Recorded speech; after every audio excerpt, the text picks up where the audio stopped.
विश्वकर्त्याने अगदी साखर झोपेतून उठवलेलं सुंदर आणि निरागस रूप म्हणजे स्त्री.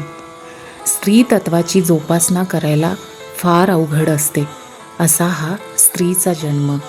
तर ही कविता स्त्री जन्म. नको आता हा स्त्रीचा जन्म, नको आता हा स्त्रीचा जन्म, किती सोसावा त्रास तिने हा जन्म. विश्वकर्त्याने बनवले तिचे सुंदर हळवे रूप, विश्वकर्त्याने बनवले तिचे सुंदर हळवे रूप, हळवेपणाच बनतो कठीण काटेरी झुडूप. किती सहावा तिने संसाराचा ताप, किती सहावा तिने संसाराचा ताप, मुलगी बहीण पत्नी आई असे स्वरूप. प्रत्येक पायरी ही ओळखून वागते, प्रत्येक पायरी ही ओळखून वागते, तरीही तिचीच बाजू कमी वाटते.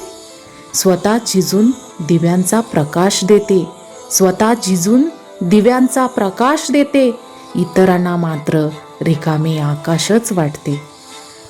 आकाशात रात्री समयी चंद्र तारे चमकतात, आकाशात रात्री समयी चंद्र तारे चमकतात, पवित्रता जपता तिची नीती मात्रे खारे वाटतात.